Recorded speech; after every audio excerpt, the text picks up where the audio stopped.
Miidhagduu miti nagaadhuma kootu.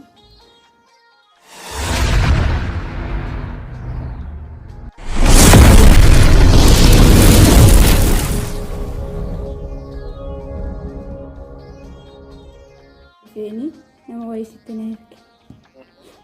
Wanta si gaafatu. Dhuguma. Waan nama salaa. Natti hin fakkaatu.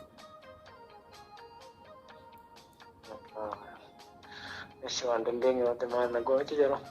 Garuu ati nagaadha miti qormaata fixxee. Finne ganaa dhugaa rabbisan hin gadde bare jeetu ko. Mee dhugaa jedhu qormaata hin finne ammayyuu. Finne gaafa soddomaan fixa jira. Si haa gargaaru. Akkam jiruuf jireenya? Jiruuf jireenya dansa. Yuutuubii irraa akkam hojjechaa jirta sirriitti? Yuutuubiin an dhiisana. Sobiin boo. Dhuguma. Sobiin. An dhiise dhuguma irratti hojjechaa jiruuni. Maaliif dhiistamu? Xinnoo ishii kaajaa isaa jedhamu viidiyoo jedhabe haala kanatti ulfaatee jira maxinoo. Maal baay'ee deemteetu ni jiru. Meeqarra geesseetti sabiskiraabii gara sii jaalladhu. Sabiskiraabii illee yuutuubiitti narraa kakkaasaa jira malee ni deemedha ijoolleen sabiskiraabii naa godhaniiru garuu anis viidiyoo irratti hojjechaa hin jiruuni kanumaaf nama komachuu hin danda'u. Ani maalin jedhanii yoo jira nama 51 dha maal. Haati immoo sirumaa viidiyoon hojjettu bara. Hojjettu yoo madaalan. Tokkuma lama miti obsa barbaachisa kaa. Dhugaanis karaa booddee hojjeta sirriitti dhugaan tarii tokko jirti. Feesbuukii irratti poostii godha jirti foloowersii 30,000 qabdi. Bakka si godhu rakkoo hin qabu. Ati koo hin sodaadhaani TikTok irratti ijoollee gaafa ijoolleen sabiskiraabii si godhuuni. Booyi nagaan bara. Hin dhaga'u. Kadhachuun natti hin tolati maa kadhatteetta miti? An qallaaliin kadhee amma kadhattu naan jedhanitti hin kadhe. Caccabduutu. Akka nagaadha warqaa caccabduu miti. Dhugaatummaa gabaasiidha waa kanamatti tattaafaa dhugaa sirriitti hojjechuu qabda ishee bareedu qaba. Lakki dhugaa gaddaa namatti sitti na ergeeni dhugaa baay'ee sitti gaddee jira. Maalni bareedu kun maali maaliin bareedu? Lakki amma ka mijattii tokkooni karuma kama sooshaal miidiyaa wal barreeffata.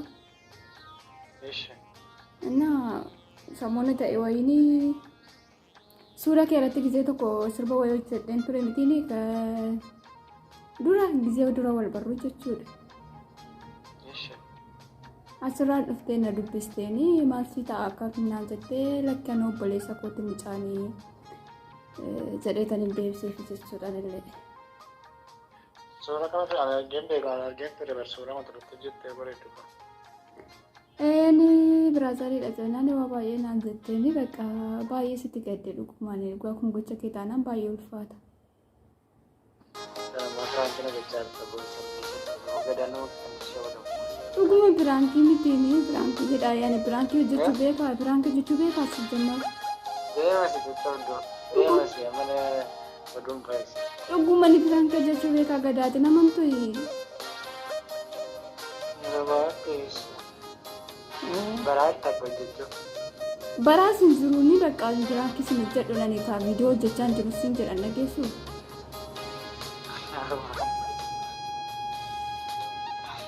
Namta tasnaan jiru hin jiru sitti malee.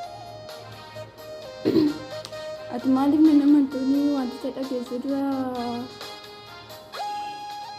baay'ee tattalaattee wayyu. Isheen kan akkasiin jiru waan bareedu kadhatti nagaan barbaadu akkasiin. Jechuun intalatti naannaa wayii jette mitiini.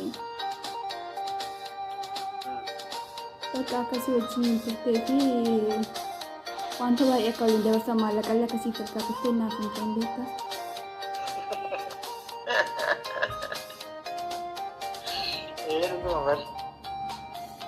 Gadaa maaqoos taa dhugaan si jechaa jira bara. Ekkoon dhuguma maarree na argaa turte. Naa walumaa baay'ee biraa qabdi. Dhedheeroodha ishiinis maqaan ishee eega akkas ta'een maqaa ishee tasitti ni jira nama bichaa jirta. Maqaan ishee funyeedha maqaan ishee. Lakki funyee miti. Funyeen nama akkasiiti ati funyeen nama akkasiiti. Funyee miti. Ammatti yoonatti kan taa'amte kun irratti bilbilte ta'aa jira dhugaatii jiru tiktookii. Tiktookii namni kan ta'e naannatti bilbilaa jirta. Maaltu naqaxxa'ee tiktookii irra? Deemni taphattee kan nama qaxxaamtee bilbilaa jirta. Nama jala jala jedhamte. Lakkan deemiin taphata waan tiktookii irratti illee iyyuu hin galu gaara.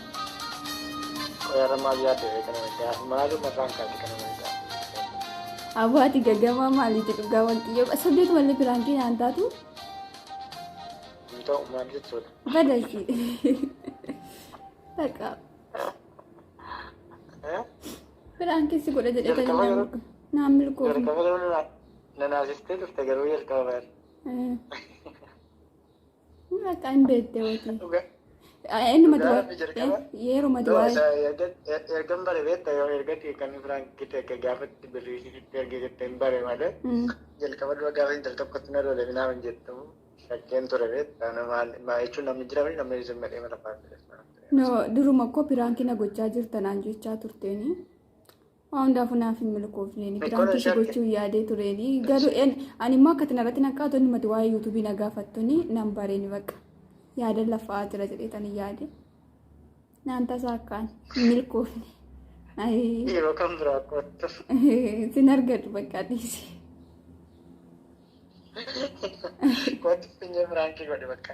Funyeen biraankii taate ishiin biraankii nama gooti maleedhaan ishii silkiyyuu narraan kaaftu dhugaa koyeetu baname jedhanii hojiidhaan biyyi taateefti natti fakkaata. Innis tan nuti diraamaa hojjennu naaf hin jettanii turtan. Amma isinis biiziidhaanii biyyan gala jedheetanii yaadeetanii malee hin hojjannadhiif. Biyya galuuf immoo itti bareeddu. Dhugaa biyya galuuf jarri koo har'a boru naan jettini waaqumatu beekaanii amma immoo gaafa duraan gaafa 10 jedhanii amma immoo gaafa 15 jedhanii Juunii 15. Amsi bakka guyyaa madandaana galuu dandeessu. Rakkoon qabu innaa sanatti fataa jedheetanii hojjedhaan. Akkaan barbaadetti innaa sanatti. Waaqa wajjin hojjennaa bakka ani iyyuu ambilee beeka yoo galatteessi ji'a tokko booddee. Lakki ji'a tokko hin goggodaako. Yesuus maal immoo bara amma ji'a tokkotti hundaa'uun qormaataan qaba firii ta'uus. Rakkoon qaba amma nangalee alamii jeeffadhutti atis firiin taataanii funyeenis tarii yoo lafa hojiillee jijjiirratti hojiin biizinatti ta'ee jira maal jechaa jirtiin nanaa sofisa ishees baqqaa waan dhaafu.